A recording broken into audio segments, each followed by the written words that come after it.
Hello everyone. आज हम लोग देख रहे हैं एप्लीकेशन ऑफ पोटेंशियोमीटर। जो फर्स्ट एप्लीकेशन है वो है to compare the EMF of two cells. हमें ईएमएफ दो सेल्स को कंपेयर करना है, ठीक है।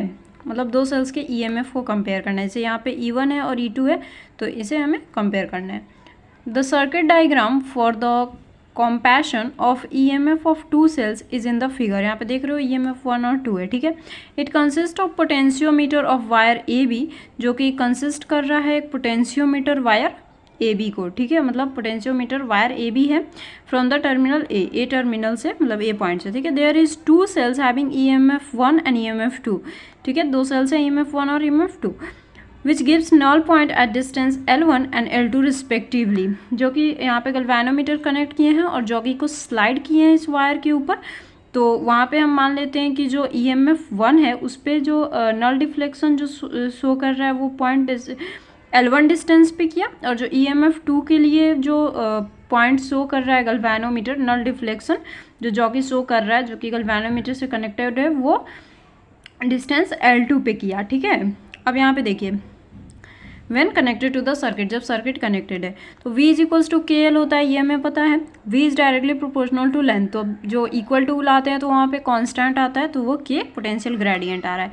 तो यहाँ पे पोटेंशियल नहीं है, यहाँ पे EMF है, तो यहाँ पे EMF 1 और EMF 2 लेंगे। यहाँ पे KL1 हो गया डिस्टेंस और यहाँ पे KL2, यहाँ पे डिस्टेंस L2 हो गया, ठीक है। अब इसको डिवाइड कर दो फर्स्ट बाई सेकेंड, ठीक है। इक्वेशन 1/2 करना है, तो EMF 1/EMF 2 KL1/KL2, के कट जाएगा L1/L2, तो यहाँ पे E1/E2 आ गया और L1/L2 आ गया, ठीक है। अब सेकंड देखते हैं, to find the internal resistance of the cell. अगर हमें फाइंड करना है इंटरनल रेजिस्टेंस, ठीक है, तो इंटरनल रेजिस्टेंस क्या होता है, स्मॉल r होता है, उसे हमें फाइंड करना है। तो यहाँ पे देखिए, it consist of potentiometer having wire A B, जो वायर ए बी है उसमें पोटेंशियोमीटर कंसिस्ट है।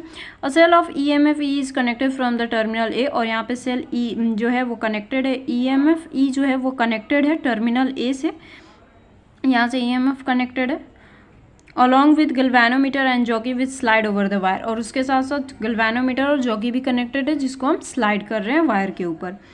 There is another resistance R is connected with a cell along There is another resistance R is connected with a cell along with a key K2 as shown in figure। यहाँ पे देख रहे हो, यहाँ पे एक another resistance R connected है key K2 से, ठीक है ना।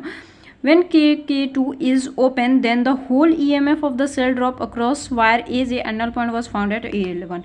यहाँ पे जब K2 को आप ओपन करोगे तो वहाँ पे जो होल EMF जो होगा सेल ड्रॉप में जो होगा वो AJ वायर में होगा, ठीक है। मतलब AJ वायर में ये जो रेजिस्टेंस और K2 जब आप ओपन कर रहे हो तो इस रेजिस्टेंस यहाँ पे लगा हुआ है सर्किट में, तो यहाँ पे गल्वेनोमीटर और सोर्स करेगा डिफ्लेक्शन फिर नल पॉइंट L1 डिस्टेंस पे, ठीक है, फाउंड एट L1 डिस्टेंस पे। और यहाँ पे बैटरी, ये एमीटर, ये रेहोस्टेंट और ये की लगा हुआ है, ठीक है।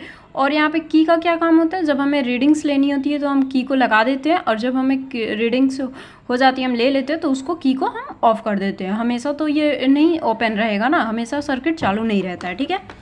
तो आगे देखते हैं, तो यहाँ पे देखिए EMF हो गया KL1, when key K2 is close then the EMF become TPD and null point was found at to be at L2 distance, ठीक है।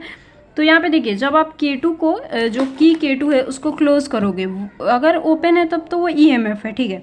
बट जब K2 को आप क्लोज करोगे तो यहाँ पे ये क्लोज कर दिए तो इस सर्किट में कोई भी करंट नहीं होगा। अब जो इसी इतना ही में होगा, इधर नीचे नहीं आएगा, इतना ही दूर में होगा, तो इसके वजह से यहाँ पे करंट फ्लो हो रहा है, बट इस वाले में नहीं होगा।